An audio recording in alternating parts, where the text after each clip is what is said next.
Srinivas IAS ಅಕಾಡೆಮಿಯ current affair ಲೆಕ್ಚರ್ಸ್ಗೆ ನಿಮ್ಮೆಲ್ಲರಿಗೂ ಸ್ವಾಗತ. I welcome you all to current affair lectures by Srinivas IAS academy. ನಾವು we will continue with the daily current affairs. ಇವಾಗ ನಾವು daily current affairs ನ ಮುಂದುವರ್ಸೋಣ. Am, ನಾವು ಇವಾಗ ಮೊದಲ್ ಬಂದ್ಬಿಟ್ಟು ನಾವೇನ್ ಮಾಡೋಣಪ್ಪ ಅಂತಂದ್ರೆ ಮೊದಲನೇ ಟಾಪಿಕ್ ಏನಿದೆ ಅಂತ ನೋಡೋಣ. ಮೊದಲನೇ ಟಾಪಿಕ್ ಏನಪ್ಪಾ ಅಂತಂದ್ರೆ ರಾಷ್ಟ್ರಪತಿ ದ್ರೌಪದಿ ಮುರ್ಮು ಅವರು ರಾಣಿ ಚೆನ್ನಭೈರವ ದೇವಿ ಚನ್ನಭೈರಾ ದೇವಿ ಅಂತ, ಇದು ನೋಡಿ ಚೆನ್ನಮ್ಮ ಅಲ್ಲ, ಚೆನ್ನಭೈರಾ ದೇವಿ ನೋಡಿ ಇಲ್ಲಿದೆ. ಇದು ಆ ರಾಣಿಯ ಒಂದು ಚಿತ್ರ ಅಂತ ಹೇಳ್ಬೋದು. ಅವರಿಗೆ ಸ್- ಸ್ಮರಣಾರ್ಥಕ ಅಂಚೆ ಚಿಟ್ಟೆ ಅಂತಂದ್ರೆ ನಿಮ್ಮ ಪೋಸ್ಟ್ ಸ್ಟ್ಯಾಂಪ್ ಅಂತ ಹೇಳ್ತೀವಿ ನಾವು, ಅದನ್ನ ಅವರು ಏನ್ ಮಾಡ್ತಾ ಇದ್ದಾರೆ ಅಂತಂದ್ರೆ ಬಿಡುಗಡೆ ಮಾಡಿದ್ದಾರೆ ಅಥವಾ ಬಿಡುಗಡೆ ಮಾಡ್ತಾ ಇದ್ದಾರೆ. So president Draupadi Murmu has released a commemorative stamp for the Rani Chenna Bhairava ದೇವಿ ಅವ್ರ ಭೈರಾ ದೇವಿ. ಸೊ ಏನಾಗಿದೆ ಅಂತಂದ್ರೆ ನೋಡಿ, ಇವಾಗ ಇವರು ಒಂದು ಆ ರಾಣಿಗೆ ಒಂದು ಸ್ಮರಣಾರ್ಥಕವಾಗಿ ನಾವು ಅವ್ರನ್ನ ನೆನ್ಪಿಟ್ಕೋಬೇಕು ಅನ್ನೋ ಒಂದು ನಿಟ್ಟಿನಲ್ಲಿ ಏನ್ ಮಾಡಿದಾರಪ್ಪ ಅಂತಂದ್ರೆ ಇವರು ಒಂದು ಅಂಚೆ ಚಿಟ್ಟೆ ಅಥವಾ ಅಂಚೆ ಚಿಟ್ಟೆ ಅಂತಂದ್ರೆ ನಿಮ್ಮ ಸ್ಟ್ಯಾಂಪ್ ಅಂತ ಹೇಳ್ತೀವಿ. ಪೋಸ್ಟ್ ಆಫೀಸ್ ಅಲ್ಲಿ ಮುಂಚೆ ನೀವು ಲೆಟರ್ ಬರೆದು ಕಳಿಸ್ಬೇಕು ಅಂತಂದ್ರೆ ಅದ್ರ ಮೇಲೆ ಸ್ಟ್ಯಾಂಪ್ ಹಚ್ಚಬೇಕಾಗಿತ್ತು. ಆ ಸ್ಟ್ಯಾಂಪ್ 5 ರೂಪಾಯಿ ಸ್ಟ್ಯಾಂಪ್ ಆಗಿರ್ಬೋದು ಅಥವಾ 10 ರೂಪಾಯಿ ಸ್ಟ್ಯಾಂಪ್ ಆಗಿರ್ಬೋದು, ಆ ಸ್ಟ್ಯಾಂಪ್ ಮೇಲೆ ಒಂದು ಚಿತ್ರ ಇರ್ತಿತ್ತು. ಇವಾಗ ನೋಡಿ ಇಲ್ಲಿ ಒಂದು ಚಿತ್ರ ಇದೆ. ಓಕೆ, ಇದು ನೋಡಿ, ಈ ಚಿತ್ರನ ಏನಕ್ಕೆ ಅವರು ಹಾಕಿದ್ದಾರೆ ಅಂತಂದ್ರೆ ನಾವು ಅವ್ರನ್ನ ಸ್ಮರಣೆ ಮಾಡ್ಕೋಬೇಕು, ಅವ್ರನ್ನ ನೆನ್ಪಿಟ್ಕೋಬೇಕು ಅನ್ನೋ ಒಂದು ಕಾರಣದಿಂದ ಅವರು ಇದನ್ನ ಮಾಡಿದ್ದಾರೆ. ನೋಡಿ ಯಾಕೆ ಏನು ಅಂತ ಇದನ್ನೆಲ್ಲ ನೋಡೋಣ. ಏನಪ್ಪಾ ಅಂತಂದ್ರೆ ಏನು ಇಂಪಾರ್ಟೆಂಟ್ ಟಾಪಿಕ್ ಅಂತಂದ್ರೆ, ಇದು ಒಂದು ಸ್ಟ್ಯಾಂಪ್ ರಿಲೀಸ್ ಆಗಿದೆ. ಯಾವಾಗ ಈ ಅಂಚೆ ಚಿಟ್ಟೆ ಯಾವಾಗ ಬಿಡುಗಡೆ ಆಗಿದೆ ಅಂತಂದ್ರೆ 2025ರಲ್ಲಿ. ಯಾವ ತಿಂಗಳಲ್ಲಿ ಅಂತಂದ್ರೆ ಜುಲೈ 24, 2025ರಲ್ಲಿ ರಾಷ್ಟ್ರಪತಿ ಭವನ್ ನವದೆಹಲಿಯಲ್ಲಿ ಇದು ಒಂದು ಬಿಡುಗಡೆ ಆಗಿದೆ. ಇದನ್ನ ಬಿಡುಗಡೆ ಮಾಡಿದವರು ಯಾರು? ನಮ್ಮ ರಾಷ್ಟ್ರಪತಿ ಆದಂತ ದ್ರೌಪದಿ ಮುರ್ಮು ಅವರು. ಓಕೆ, ಯಾಕೆ ಇದನ್ನ ಮಾಡ್ತಾ ಇದೀವಿ ನೋಡಿ. ಈ ಒಂದು ರಾಜಧಾನಿ, ಈ ರಾಣಿ ಯಾರಿದ್ದಲ್ಲ, ರಾಣಿ ಚೆನ್ನಭೈರಾ ದೇವಿ ಇವರು, ಇವರ ಬಗ್ಗೆ ಒಂದ್ ಸ್ವಲ್ಪ ನಾವು ನೋಡ್ಕೋಬೇಕಾಗತ್ತೆ. ಇಲ್ಲಿ ಅವ್ರ ಏನಾಗ್ತಾರಪ್ಪ ಅಂತಂದ್ರೆ ಕ್ವೀನ್ ಆಫ್ ನಗಾರಾ ಪ್ರೊವಿಯನ್ಸ್ ಅಂತಂದ್ರೆ ನಮ್ಮ ವಿಜಯನಗರ ಸಾಮ್ರಾಜ್ಯದ ನಗಾರಾ ಪ್ರೊವಿಯನ್ಸ್ ಅಂತಂದ್ರೆ ನಗಾರ ಅನ್ನೋ ಒಂದು ಸ್ಥಳದಲ್ಲಿ ಇದ್ದಿದ್ದಂತ ಇವರು ಅಂತ ಹೇಳ್ಬೋದು, ಇವರು ರಾಣಿ ಅಂತ ಹೇಳ್ಬೋದು. ಅವರ ರಾಜಧಾನಿ ಬಂದ್ಬಿಟ್ಟು ಗೆರು ಗೆರು ಸೊಪ್ಪ ಅಂತಂದ್ರೆ ಇವಾಗ ನಮ್ಮ ಇವಾಗಿನ ಉತ್ತರ ಕನ್ನಡ ಡಿಸ್ಟಿಕ್ ಅಂತಂದ್ರೆ ಉತ್ತರ ಕನ್ನಡ ನಮ್ಮ ಡಿಸ್ಟ್ರಿಕ್ಟ್ ಏನಿದೆ ಕರ್ನಾಟಕದಲ್ಲಿ, ಆ ಒಂದು ಜಾಗದಲ್ಲಿ ಇವರು ಏನಾಗಿದ್ರಪ್ಪ ಅಂತಂದ್ರೆ ಇವರು ರಾಣಿ ಆಗಿದ್ರು. ಸೊ ಇದು ಒಂದ್ ಸ್ವಲ್ಪ ನೀವು ನೋಡ್ಬೇಕಾಗುತ್ತೆ. ಟೈಮ್ ಲೈನ್ ನೋಡಿದ್ರೆ ನೀವು 1552ರಿಂದ 1654 ವರ್ಷ among the long rain by any female rulers in Indian history ಅಂತಂದ್ರೆ ಇವರು ಎಂತಹ ರಾಣಿ ಅಂತಂದ್ರೆ ನಮ್ಮ ಭಾರತದ ಇತಿಹಾಸದಲ್ಲಿ ಅತಿ ಹೆಚ್ಚು ಆಳಿದಂತ ರಾಣಿ ಯಾರಪ್ಪ ಅಂತಂದ್ರೆ ರಾಣಿ ಚೆನ್ನಭೈರವ ದೇವಿಯವರು. ಅದಕ್ಕೆ ಇದೇನಾಗತ್ತಪ್ಪ ಅಂತಂದ್ರೆ ತುಂಬಾ ಇಂಪಾರ್ಟೆಂಟ್ ಆಗುತ್ತೆ. ಇವರಿಗೆ ಪೋರ್ಚುಗಲ್ ಅವರು ಅಥವಾ ಪೋರ್ಚುಗೀಸ್ ಅವರು ಏನಂತ ಹೆಸರು ಕೊಟ್ಟಿದ್ರಪ್ಪ ಅಂತಂದ್ರೆ ನೋಡಿ, ರೈನ್ ದ ಪಿಮೆಂಟಾ. ಇದೇನಪ್ಪ ಇಂಗ್ಲಿಷ್ ಅಲ್ಲಿ ನಾವು ಕ್ವೀನ್ ಆಫ್ ಪೆಪ್ಪರ್ ಅಂತ ಹೇಳ್ತೀವಿ. ಅಥವಾ ನೀವು ಏನಂತ, ಪೆಪ್ಪರ್ ಅಂದ್ರೆ ಮೆಣಸಿನ ಕಾಳು ಅಂತಂದ್ರೆ ಇವರಿಗೆ ರಾಣಿ, ಮೆಣಸಿನ ಕಾಳಿನ ರಾಣಿ ಅಂತ ಕೂಡ ಇವರಿಗೆ ಪೋರ್ಚುಗೀಸ್ ಅವರು ಹೇಳ್ತಾ ಇದ್ರು. ಯಾಕಪ್ಪ ಅಂತಂದ್ರೆ ಇವರು ಏನ್ ಮಾಡ್ತಾ ಇದ್ರಪ್ಪ ಅಂತಂದ್ರೆ ಈ ರಾಣಿ ಅವರು ಈ ಮೆಣಸಿನ ಕಾಳು ಏನಿದೆ ಇದನ್ನ ನಾವು ಹೇಗೆ ಇಂಪೋರ್ಟ್ ಮಾಡಬೇಕು, ಎಕ್ಸ್ಪೋರ್ಟ್ ಮಾಡಬೇಕು, ನಮ್ಮ ಜಾಗತಿಕ ಒಂದು ಮಾರ್ಕೆಟ್ ನಲ್ಲಿ, ಜಾಗತಿಕ ಒಂದು ವ್ಯಾಪಾರದಲ್ಲಿ ಯಾವ ರೀತಿ ನಾವು ನಮ್ಮ ನಮ್ಮ ಭಾರತದಲ್ಲಿ ಇರುವಂತ ಒಂದು ಸ್ಪೈಸಸ್ ಅಂತ ಹೇಳ್ತೀವಿ, ಮಸಾಲೆಗಳು ಅಂತ ಹೇಳ್ತೀವಿ, ಅಥವಾ ಪೆಪ್ಪರ್ ಅಂತಂದ್ರೆ ಮೆಣಸಿನ ಕಾಳು ಅಂತ ಹೇಳ್ತೀವಿ, ಇದನ್ನೆಲ್ಲವನ್ನ ನಾವು ಹೇಗೆ ನಮ್ಮ ಜಾಗತಿಕ ಮಾರ್ಕೆಟ್ ಅಲ್ಲಿ ಅಥವಾ ವ್ಯಾಪಾರದಲ್ಲಿ ಇದನ್ನ ಹೇಗೆ ಕಂಟ್ರೋಲ್ ಮಾಡಬೇಕು, ಹೇಗೆ ನಿಯಂತ್ರಣ ಮಾಡಬೇಕು ಅಥವಾ ಹೇಗೆ ಅದನ್ನ ಹಿಡಿದಿಟ್ಕೋಬೇಕು ಅಂತ ಇವ್ರಿಗೆ ಗೊತ್ತಿತ್ತು. ಅದಕ್ಕೆ ಪೋರ್ಚುಗೀಸ್ ಅವರಿಗೆ ಇವ್ರಿಗೆ ಏನಂತ ಹೆಸರಿಟ್ಟಿದ್ರಪ್ಪ ಅಂತಂದ್ರೆ ಇವರಿಗೆ ಮೆಣಸಿನ ಕಾಳಿನ ರಾಣಿ ಅಂತ ಹೇಳ್ಬೋದು. ನಾವು ಇಂಗ್ಲಿಷ್ ಅಲ್ಲಿ ಟ್ರಾನ್ಸ್ಲೇಟ್ ಮಾಡಿದ್ರೆ ಕ್ವೀನ್ ಆಫ್ ಪೆಪ್ಪರ್ ಅಂತ ಹೇಳ್ತೀವಿ. ಅದನ್ನ ನೀವು ಪೋರ್ಚುಗೀಸ್ ಅಲ್ಲಿ ನೋಡಿದ್ರೆ ಇದಕ್ಕೆ ರಾಯ್ನಾ ದ ಪಿಮೆಂಟಾ ಅಂತ ಹೇಳ್ತೀವಿ. ಓಕೆ, ಇದು ಬೇರೆ ಬೇರೆ ಹೆಸರುಗಳು ಇದೆಲ್ಲ ಆಗುತ್ತೆ. ಡ್ಯೂ ಟು ಹರ್ ಕಂಟ್ರೋಲ್ ಅಂತ ಹೇಳ್ತೀವಿ. ಯಾಕೆಂತಂದ್ರೆ ಅವರು ಏನ್ ಮಾಡ್ತಾ ಇದ್ರಪ್ಪ ಅಂದ್ರೆ ಮೆಣಸಿನ ಕಾಳು ಮತ್ತೆ ಬೇರೆ ತರವಾದಂತ ಲವಂಗ ಆಗ್ಬೋದು, ಚಕ್ಕೆ ಆಗ್ಬೋದು, ಎಲ್ಲ ಅರಿಶಿನ ಆಗ್ಬೋದು, ಎಲ್ಲದಕ್ಕೂ ನಾವು ಇಂಗ್ಲಿಷ್ ಅಲ್ಲಿ ಸ್ಪೈಸಸ್ ಅಂತ ಹೇಳ್ತೀವಿ, ಕನ್ನಡದಲ್ಲಿ ಮಸಾಲೆಗಳು ಅಂತ ಹೇಳ್ತೀವಿ. ಈ ಎಲ್ಲವನ್ನ ನಾವು ಹೇಗೆ ಹೊರಗಡೆ ಬೇರೆ ದೇಶಗಳಿಗೆ ಮಾರಬೇಕು, ಮಾಡಬಾರ್ದು ಅನ್ನೋದ್ರ ಬಗ್ಗೆ ಎಲ್ಲ ಇವ್ರಿಗೆ ತುಂಬಾ ನಾಲೆಜ್ ಇತ್ತು. ಅದಕ್ಕೋಸ್ಕರ ಇವ್ರು ಏನ್ ಮಾಡ್ತಾ ಇದ್ರಪ್ಪ ಅಂತಂದ್ರೆ ಇವ್ರಿಗೆ ಈ ಒಂದು ಆ ಬಿರುದನ್ನ ಯಾರು ಕೊಟ್ಟಿದ್ರಪ್ಪ, ಪೋರ್ಚುಗೀಸ್ ಅವರು ಕೊಟ್ಟಿದ್ರು. ಇವ್ರು ಏನ್ ಮಾಡಿದ್ರಪ್ಪ ಅಂತಂದ್ರೆ ನೋಡಿ, ಫಾರ್ಟ್ ಪೋರ್ಚುಗೀಸ್ ಫೋರ್ಸಸ್ ಅಂತಂದ್ರೆ ಇವರು ಪೋರ್ಚುಗೀಸ್ ವಿರುದ್ಧ ತುಂಬಾ ಆ, ಯುದ್ಧಗಳನ್ನ ಯುದ್ಧಗಳನ್ನ ನಡೆಸಿದ್ದಾರೆ. ಅದು ನೋಡಿ ನೀವು ಇಲ್ಲಿ ನೋಡ್ಬೋದು, 1559 ಮತ್ತೆ 1570 ಟು ಡಿಫೆಂಡ್ ಸ್ಪೈಸ್ ಟ್ರೇಡ್ ಅಂತಂದ್ರೆ ಈ ಒಂದು ಸ್ಪೈಸಸ್ ಟ್ರೇಡ್ ಏನಿದೆ ಇದನ್ನ ಅವ್ರ ಹತ್ರನೇ ಇರಬೇಕು, ಅದಕ್ಕೋಸ್ಕರ ಅವರು ತುಂಬಾ ಏನ್ ಮಾಡಿದ್ದಾರೆ, ಯುದ್ಧಗಳನ್ನ ಮಾಡಿದ್ದಾರೆ ಪೋರ್ಚುಗೀಸ್ ಜೊತೆಗೆ. ಓಕೆ, ಮತ್ತೆ historical importance, symbol of women maritime and economic power in 16th century south India, played A significant role in resisting European colonial forces ಅಂತಂದ್ರೆ ಏನಾಗಿದೆ ಅಂತಂದ್ರೆ 16ನೇ ಶತಮಾನದಲ್ಲಿ ತುಂಬಾ ಬಲಿಷ್ಠವಾದಂತ ರಾಣಿ ಇವರಾಗಿದ್ರು. ಏನಪ್ಪಾ ಅಂತಂದ್ರೆ ಬ್ರಿಟಿಷ್ ಆಯ್ತು ಅಥವಾ ಬೇರೆ ಯುರೋಪ್ಗಳಿಂದ ಬರುವಂತ ಬೇರೆ ಯಾವುದೇ ದೇಶಗಳು ನಮ್ಮ ಭಾರತ ದೇಶವನ್ನ ಆಳದೆ ಇರುವ ತರ ನೋಡ್ಕೊಂಡಿರುವಂತ ಒಬ್ಬ ರಾಣಿ ಅಂತ ನೀವು ಹೇಳ್ಬಹುದು. ಅದಕ್ಕೋಸ್ಕರ ಇವರನ್ನ ನಾವು ಸ್ಮರಣೆ ಮಾಡ್ಬೇಕು, ಇವರನ್ನ ನಾವು ಏನ್ ಮಾಡ್ಬೇಕು, ನೆನ್ಪಿಟ್ಕೋಬೇಕು ಅನ್ನೋ ಒಂದು ಕಾರಣದಿಂದ ನಾವ್ ಏನ್ ಮಾಡ್ತಾ ಇದೀವಿ ಅಂತಂದ್ರೆ ಇವರ ಚಿತ್ರವನ್ನ, ಭಾವಚಿತ್ರವನ್ನ ನಾವ್ ಏನ್ ಮಾಡ್ತಾ ಇದೀವಿ ಅಂತಂದ್ರೆ ಅಂಚೆ ಚಿಟ್ಟೆಯಲ್ಲಿ ಹಾಕಿ ಅವರನ್ನ ನಾವು ನೆನ್ಪಿಟ್ಕೊಳ್ಳೋ ಒಂದು ಕಾರ್ಯವನ್ನ ಮಾಡ್ತಾ ಇದ್ದೀವಿ.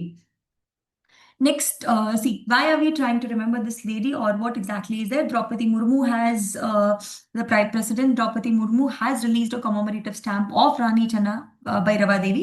Now, what is importance of this particular Rani Channama Bhairava Devi is nothing but she was a queen of Nagara province. See, we all know Vijayanagara Empire. Vijayanagara Empire was further divided into different dynasties, and there we have seen different provinces. There we have also seen there is a Nagara province, and in the Nagara province, the capital of Nagara province was Gerusoppa. Okay, the Gerusappa is nothing but that is the old name. At present, if you see, the name is Uttar Kannada district of Karnataka, that is Gerusappa. So basically what has happened here is, so because of this Gerusappa, and it is in Karnataka, this is something that we need to understand. And she was the female ruler who ruled for a longest time, that is around 54 years she ruled. Right? So it's a big time that she's been ruled. And the Portuguese have given her a title that is called Queen of Pepper, because she was the only queen who could control the pepper and the other spice trade in the global market, right? So she also fought a lot of wars so that she can have a spice trade monopoly. And historically also it's very important because she also stopped the European colonial powers to come into India, right? So all these are something that we need to understand. ಇವಾಗ ನೋಡಿ, ರಾಣಿ ಚೆನ್ನ ಭೈರವ ದೇವಿ 2025 ಒಂದು ಅಂಚೆ ಚಿಟ್ಟೆ maritime queen. ಯಾಕೆಂತಂದ್ರೆ ನೋಡಿ, 50 ವರ್ಷಗಳಕ್ಕಿಂತ ಹೆಚ್ಚು ಅವರು ಏನ್ ಮಾಡಿದಾರಪ್ಪ ಅಂತಂದ್ರೆ ಆಳಿದ್ದಾರೆ. ಅವರಿಗೆ ನಾವು ಏನಂತ ಹೇಳ್ತೀವಿ, ಮೆಣಸಿನ ಕಾಳಿನ, ಪೆಪ್ಪರಿಗೆ ಮೆಣಸಿನ ಕಾಳು ಅಂತ ಹೇಳ್ತೀವಿ, ಮೆಣಸಿನ ಕಾಳಿನ ರಾಣಿ ಅಂತ ಕೂಡ ನಾವು ಹೇಳ್ತೀವಿ. ಅವ್ರು ಏನ್ ಮಾಡಿದ್ರಪ್ಪ ಅಂತಂದ್ರೆ ಪೋರ್ಚುಗೀಸ್ ಜೊತೆಗೆ ಯುದ್ಧವನ್ನ ಕೂಡ ಮಾಡಿದ್ದಾರೆ. ನೋಡಿ, ರಾಣಿ ಚೆನ್ನಮ್ಮ ಆಫ್ ಕಿತ್ತೂರು, ನೋಡಿ ಇದು ರಾಣಿ ಚೆನ್ನ ಭೈರವ ದೇವಿ ಬೇರೆ, ರಾಣಿ ಚೆನ್ನಮ್ಮ ಬೇರೆ. ನಾನು ಏನಕ್ಕೆ ಎರಡೂ ಒಂದೇ ಇದ್ರಲ್ಲಿ ಹಾಕಿದ್ದೀನಿ ಅಂತ ನಾನು ಇಲ್ಲಿ ಹೇಳ್ತೀನಿ, ಕೇಳಿಸ್ಕೊಳ್ಳಿ. ಯಾಕೆಂದ್ರೆ ನಿಮ್ಗೆ ತುಂಬಾ ಕನ್ಫ್ಯೂಷನ್ ಆಗ್ಬೋದು. ಎರಡು ಹೆಸರುಗಳು ಆಲ್ಮೋಸ್ಟ್ ಸಿಮಿಲರ್ ಆಗಿದೆ ಅಥವಾ ಒಂದೇ ತರವಾಗಿರೋದ್ರಿಂದ ನಿಮಗೆ ಒಂದ್ ಸ್ವಲ್ಪ ಕನ್ಫ್ಯೂಷನ್ ಆಗ್ಬೋದು. ಇವರು ವಿಜಯನಗರ ಎಂಪೈರ್ದವರು ಅಥವಾ ವಿಜಯನಗರ ಸಾಮ್ರಾಜ್ಯದವರು. ಓಕೆ, ನಗಾರ ಪ್ರೊವಿಯನ್ಸ್ ಅಂತ ಅಂದ್ರೆ ಗೆರುಕೊಪ್ಪ ಅವರ ರಾಜಧಾನಿ ಆಗಿತ್ತು. ಆದರೆ ರಾಣಿ ಚೆನ್ನಮ್ಮ ಅವ್ರು ಬಂದ್ಬಿಟ್ಟು ಕಿತ್ತೂರ್ ಅವರಾಗಿದ್ರು. ನೋಡಿ, ನಿಮ್ಗೆಲ್ಲರಿಗೂ ಗೊತ್ತಿದೆ, ಡಲ್ ಹೌಸಿ ಅವ್ರದ್ದು ಡಾಕ್ಟ್ರಿನ್ ಆಫ್ ಲ್ಯಾಬ್ಸ್ ಅಂತ ಒಂದು ಪಾಲಿಸಿ ಆಗಿತ್ತು. ಅಂತಂದ್ರೆ ನಿಮ್ಮ ಯಾವುದಾದ್ರೂ ಒಂದು ರಾಜ್ಯಕ್ಕೆ ಅವರದೇ ಆದಂತ ಒಂದು ಮಗು ಇರದೇ ಇದ್ರೆ ಅಥವಾ ಯುವರಾಜ ಇರದೇ ಇದ್ರೆ ಆ ರಾಜ್ಯವನ್ನ ಬ್ರಿಟಿಷ್ ಅವರು ತಮ್ಮ ಕೆಳಗಡೆ ತಗೊಳ್ತಾರೆ ಅಥವಾ ತಾವು ಆಡಳಿತವನ್ನ ನಡೆಸ್ತಾರೆ ಅನ್ನೋ ಒಂದು ಕೆಟ್ಟವಾದಂತ ಒಂದು ನಿಯಮವನ್ನ ತಗೊಂಡ್ ಬಂದಿದ್ರು. ಅದನ್ನ ತಡೆ ಹಿಡಿದು ಏನ್ ಮಾಡ್ತಾರಪ್ಪ ಅಂತಂದ್ರೆ ರಾಣಿ ಚೆನ್ನಮ್ಮ ಆಫ್ ಕಿತ್ತೂರ್ ಅವ್ರು ಏನ್ ಮಾಡ್ತಾರೆ, ಅವರು ಅದರ ವಿರುದ್ಧ ಹೋಗಿ ಹೋರಾಡ್ತಾರೆ. ಅದು 19ನೇ ಶತಮಾನದಲ್ಲಿ. ಓಕೆ, ಅದಕ್ಕೆ ಡಿಫೈ ಬ್ರಿಟಿಷ್ ಪಾಲಿಸೀಸ್ ಅಂತಂದ್ರೆ ಅವ್ರು ತುಂಬಾ ಬ್ರಿಟಿಷ್ ಮಾಡ್ತಾ ಇರುವಂತ ನಿಯಮಗಳನ್ನ ಅವ್ರು ಏನ್ ಮಾಡ್ತಾ ಇದ್ರು ಅಂತಂದ್ರೆ ಅದರ ವಿರುದ್ಧವಾಗಿ ಹೋಗ್ತಾ ಇದ್ರು. ಅದ್ರಲ್ಲಿ ಒಂದ್ ಬಂದ್ಬಿಟ್ಟು ಡಾಕ್ಟ್ರಿನ್ ಆಫ್ ಲ್ಯಾಬ್ಸ್ ಅಂತ ಕೂಡ ನಿಮ್ಗೆ ಗೊತ್ತಿರ್ಬೋದು. ನೀವು ಹಿಸ್ಟ್ರಿಯಲ್ಲಿ ಓದ್ತಾ ಇದ್ರೆ, ಇತಿಹಾಸದಲ್ಲಿ ಓದ್ತಾ ಇದ್ರೆ, ಮಾಡರ್ನ್ ಹಿಸ್ಟ್ರಿಯಲ್ಲಿ ಇದು ತುಂಬಾ ಇಂಪಾರ್ಟೆಂಟ್ ಟಾಪಿಕ್ ಆಗುತ್ತೆ. ಸಬ್ಸಿಡರಿ ಅಲೈನ್ಸ್ ಆಯ್ತು, ಡಾಕ್ಟ್ರಿನ್ ಆಫ್ ಲ್ಯಾಬ್ಸ್ ಆಯ್ತು, ಈ ಎಲ್ಲವನ್ನ ನೀವು ಕರೆಕ್ಟ್ ಆಗಿ ಓದ್ತಾ ಇರ್ತೀರಾ. ಸೊ ಇದರ ಒಂದು ವಿರುದ್ಧವಾಗಿ ರಾಣಿ ಚೆನ್ನಮ್ಮ ಅವರು ಹೋರಾಟವನ್ನ ಮಾಡಿದ್ರು. ಹಾಗೆ ಅವರ ಸ್ಮರಣೆಗೆ ನಾವೇನ್ ಮಾಡಿದ್ವಪ್ಪ ಅಂತಂದ್ರೆ 2024ರಲ್ಲಿ ಅವರ ಹೆಸರಿನಲ್ಲಿ ಒಂದು ಅಂಚೆ ಚಿಟ್ಟೆನ ತಗೊಂಡ್ ಬಂದಿದ್ವಿ. ಆದ್ರೆ ಈ ವರ್ಷ ನಾವು ಬೇರೆ ಒಬ್ಬ ರಾಣಿಯ ಬಗ್ಗೆ ಮಾತಾಡ್ತಾ ಇದ್ದೀವಿ. ನೋಡಿ, ನಾವು ಹೇಗೆ ನೆನ್ಪಿಟ್ಕೋಬಹುದಪ್ಪ ಅಂತಂದ್ರೆ ನೋಡಿ, ರಾಣಿ ಚೆನ್ನ ಭೈರವ ದೇವಿ ಅವ್ರಿಗೆ ಪಿ ನ ನೆನ್ಪಿಟ್ಕೊಳ್ಳಿ, ಪೋರ್ಚುಗೀಸ್ ಪೆಪ್ಪರ್ ಟ್ರೇಡ್ ಅಂತ ನೆನ್ಪಿಟ್ಕೊಳ್ಳಿ, ಅಥವಾ ನೀವು ಇಲ್ಲಿ ಏನಂತ ನೆನ್ಪಿಟ್ಕೋಬಹುದು, ವಿಜಯನಗರ ಸಾಮ್ರಾಜ್ಯವನ್ನ ನೆನ್ಪಿಟ್ಕೋಬಹುದು. ರಾಣಿ ಚೆನ್ನಮ್ಮ ಅವರು ಬಂದ್ಬಿಟ್ಟು ಬ್ರಿಟಿಷ್ ಅವರ ವಿರುದ್ಧ doctrine of lapse, early freedom struggle ಅಂತ ಕೂಡ ನಾವಿಲ್ಲಿ ನೆನ್ಪಿಟ್ಕೋಬಹುದು. Okay, so this is what we have to understand. Why I put these two things here is because I don't want you to get confused between the two. That is Rani Channamma of Kittur and Rani Channa Bhairava Devi of Vijayanagara. Both of them are two different people. I want you to remember that these two are two different people, and that is why I put this in one slide so that you understand. Right? ಇವಾಗ ನಾವು ಮುಂದಿನ topic ನ ನೋಡೋಣ. ನೋಡಿ, ಭಾರತದ ಎರಡನೆಯ ಗಗನ ಯಾತ್ರಿಯನ್ನು ಬಾಹ್ಯಾಕಾಶಕ್ಕೆ ಕಳಿಸಲು ಏನ್ ಮಾಡಿದ್ದಾರೆ ಅಂತಂದ್ರೆ ಕಳಿಸುತ್ತಿದೆ. ಸೊ ನಮ್ಮ ಭಾರತದವರು ಏನ್ ಮಾಡಿದ್ದಾರೆ ಅಂತಂದ್ರೆ ನಮ್ಗೆ ಗಗನಯಾನ್ ಅನ್ನೋ ಒಂದು ಮಿಷನ್ ನಾವು ಮಾಡಿದ್ವಿ. ಇವಾಗ ನಾವು ಎರಡನೆಯ ವ್ಯಕ್ತಿ ಅಥವಾ ಎರಡನೇ ಗಗನ ಯಾತ್ರೆಯನ್ನ ಆಸ್ಟ್ರೋನಾಟ್ ಅನ್ನ ನಾವು ಕಳಿಸ್ತಾ ಇದ್ದೀವಿ. ಆಸ್ಟ್ರೋನಾಟ್ ಅಂತಂದ್ರೆ ಗಗನ ಯಾತ್ರೆಯನ್ನ ನಾವು ಏನ್ ಮಾಡ್ತಾ ಇದ್ವಿ, ಬಾಹ್ಯಾಕಾಶಕ್ಕೆ ಕಳಿಸ್ತಾ ಇದ್ದೀವಿ. ನೋಡಿ, ಇದ್ರ ಬಗ್ಗೆ ಒಂದ್ ಸ್ವಲ್ಪ ಇನ್ಫಾರ್ಮೇಶನ್ ನಾವು ತಗೊಳ್ಳೋಣ. ಸೊ ರಾಕೇಶ್ ಶರ್ಮಾ, ಇಲ್ಲಿ ನೋಡಿ, ರಾಕೇಶ್ ಶರ್ಮಾ ಅವರು ಫಸ್ಟ್ ಆಗ್ತಾರೆ, ಮೊದಲಾಗ್ತಾರೆ. ಅವರು 1984ರಲ್ಲಿ ಅವರು ಮೊದಲು ಹೋಗ್ತಾರೆ. ನಂತರ ಬಾಹ್ಯಾಕಾಶಕ್ಕೆ ಪ್ರಯಾಣಿಸಿದ್ದು ಎರಡನೆಯ ಭಾರತೀಯ ಎಂಬ ಹೇಳಿಕೆಯಾದಂತ group captain Shubhanshu Shukla. Okay, ಇವರು ಎರಡನೆಯ ಭಾರತೀಯ ಆಗ್ತಾರೆ ಅಂತ ಅನ್ಕೊಳ್ಳಿ. ಮೊದಲನೆಯ ಭಾರತೀಯ ಯಾರಪ್ಪ ಅಂತಂದ್ರೆ ರಾಕೇಶ್ ಶರ್ಮಾ ಅವರು. ಅವರು ಹೋಗಿರುವಂತದ್ದು ಸುಯೋಕ್ T11 ಅನ್ನೋ ಒಂದು ಬಾಹ್ಯಾಕಾಶದಿಂದ ಅಥವಾ ಅನ್ನೋ ಒಂದು ರಾಕೆಟ್ ಇಂದ ಅವ್ರು ಹೋಗಿದ್ರು. ಓಕೆ, ಇವಾಗ ನಾವೇನ್ ಮಾಡ್ತಾ ಇದೀವಿ ಅಂತಂದ್ರೆ ಎರಡನೆಯ ವ್ಯಕ್ತಿಯನ್ನ ನಾವು ಕಳಿಸ್ಕೊಡ್ತಾ ಇದೀವಿ. ಅವರ ಹೆಸರೇನಪ್ಪಾ ಅಂತಂದ್ರೆ ನೀವು ನೆನ್ಪಿಟ್ಕೋಬೇಕಾಗಿರೋದೇನಪ್ಪಾ ಅಂತಂದ್ರೆ ಗ್ರೂಪ್ ಕ್ಯಾಪ್ಟನ್ ಶುಭಾಂಶು ಶುಕ್ಲಾ ಅವರು ಇವಾಗ ಮತ್ತೆ ಬಾಹ್ಯಾಕಾಶಕ್ಕೆ ಹೋಗ್ತಾ ಇದ್ದಾರೆ. ಇವರು ಎರಡನೇ ವ್ಯಕ್ತಿ ಆಗ್ತಾರೆ.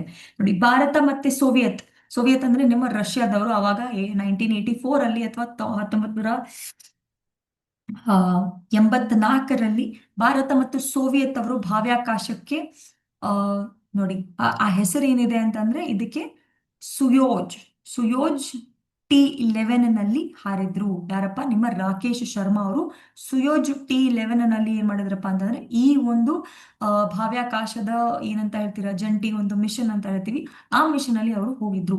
ಇವಾಗ ಎರಡನೇ ವ್ಯಕ್ತಿ ಹೋಗ್ತಾ ಇದ್ದಾರೆ. ಓಕೆ, ಅಂತಾರಾಷ್ಟ್ರೀಯ ಬಾಹ್ಯಾಕಾಶ ನಿಲ್ದಾಣ, ಅದಕ್ಕೆ ನಾವು ಏನಂತ ಹೇಳ್ತೀವಿ, ಇಂಟರ್ನ್ಯಾಷನಲ್ ಸ್ಪೇಸ್ ಸ್ಟೇಷನ್, ಅಂತಾರಾಷ್ಟ್ರೀಯ ಬಾಹ್ಯಾಕಾಶ ನಿಲ್ದಾಣ.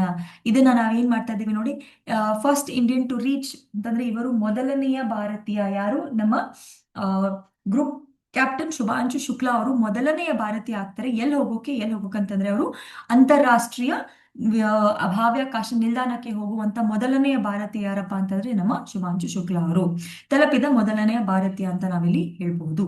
ಅದಷ್ಟೇ ಅಲ್ಲದೆ ನೋಡಿ, ಮಿಷನ್ ಹೆಸರು ಏನಿದೆ ಅಂತಂದ್ರೆ ಮಿಷನ್ ಹೆಸರು ಬಂದ್ಬಿಟ್ಟು ಆಕ್ಸಿಯಂ ಮಿಷನ್ ಅಂತ ಹೇಳ್ತೀವಿ. ಆಕ್ಸಿಯಂ ಮಿಷನ್ 4 X4 ಅಂತ ಕೂಡ ಇದನ್ನ ನಾವು ಏನಂತ ಹೇಳ್ತೀವಿ.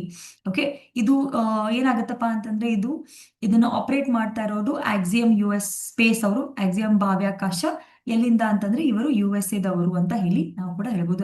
ಆಕ್ಸಿಯಂ ಸ್ಪೇಸ್ USA ನಿರ್ಮಾಣಿಸಿದ ವಾಣಿಜ್ಯ ಬಾಹ್ಯಾಕಾಶ ಹಾರಾಟ. ಇದು ಒಂದು ಕಮರ್ಷಿಯಲ್ ಅಂತ ಹೇಳ್ತೀವಿ, ವಾಣಿಜ್ಯ ಬಾಹ್ಯಾಕಾಶ ಹಾರಾಟದಲ್ಲಿ ಇವರು ಹೋಗಿದ್ದಾರೆ.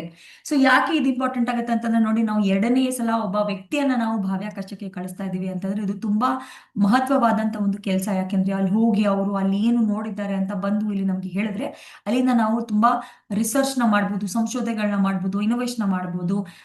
ಅದಕ್ಕೆ ಇದೇನಾಗುತ್ತೆ, ಇದು ಒಂದು ಇಂಪಾರ್ಟೆಂಟ್ ಮಿಷನ್ ಅಂತ ಆಗುತ್ತೆ. ನೋಡಿ, ಯೂಶುವಲ್ ಆಗಿ ನಿಮ್ಮ ಎಲ್ಲಾ ಪರೀಕ್ಷೆಗಳಿಗೂ ಏನ್ ಮಾಡ್ತಾರೆ ಅಂತಂದ್ರೆ ಇಸ್ರೋ ಇಂದ ಆಯ್ತು ಅಥವಾ DRDO ಇಂದ ಆಯ್ತು, ಏನಾದ್ರೂ ಹೊಸದಾದಂತ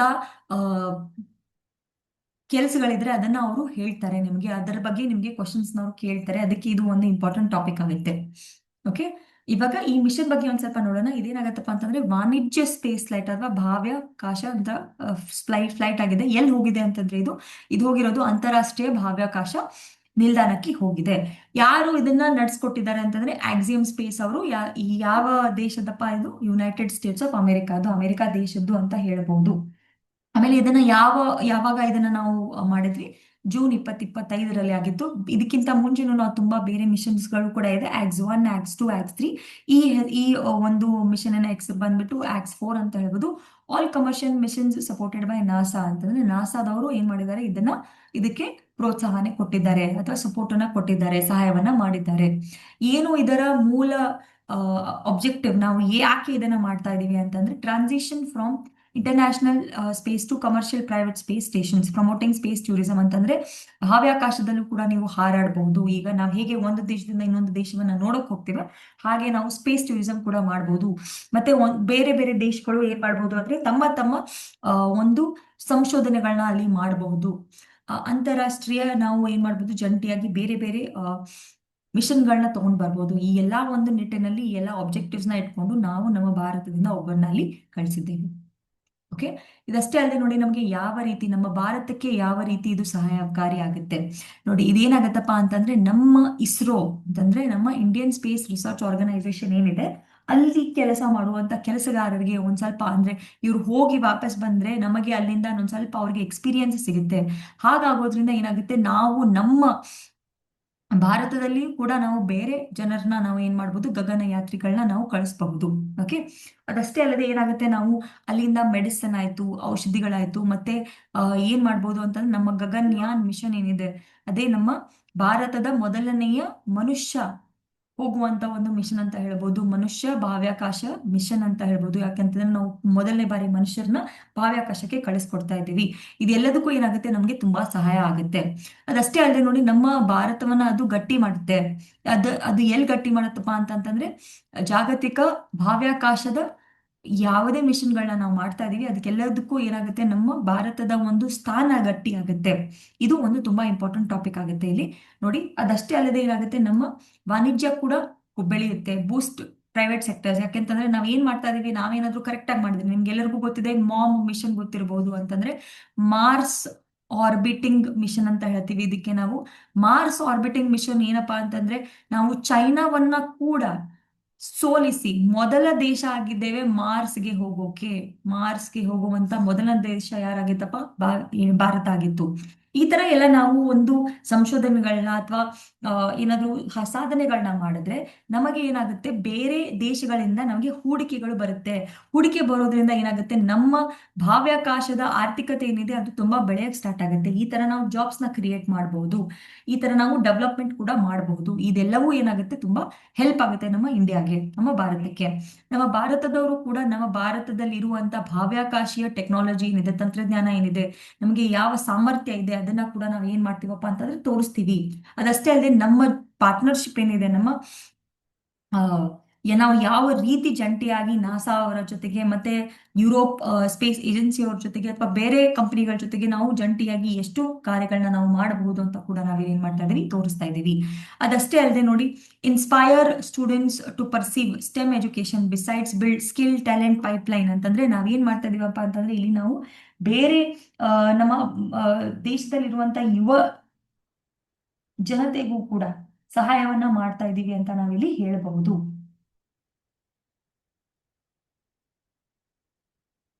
ಓಕೆ, ಇವೆಲ್ಲವೂ ನಾವು ನಮ್ಮ ಭಾರತಕ್ಕೆ ಹೆಲ್ಪ್ ಆಗುತ್ತೆ ಅಂತ ನಾವಿಲ್ಲಿ ಹೇಳ್ಬಹುದು. So what we are doing here is what is the important second important topic that we need to understand is that in India we are now sending another important person to the space, and he is Captain Shubhanshu Shukla. He becomes the second Indian traveler who will travel to the space. He will be going and reaching the International Space Station, and the name of the mission is also called as Axiom Mission, AX4. Okay, so it is done by the operated by the Axiom Space USA, and it is a commercial space flight operation by Axiom. And what we have to also understand is Rakesh Sharma of 1984. Rakesh Sharma flew abroad using Soyuz T-11 as a part of an Indian-Soviet space collaboration. Rakesh Sharma is the first person who went, and now the second person is Shubhanshu Shukla.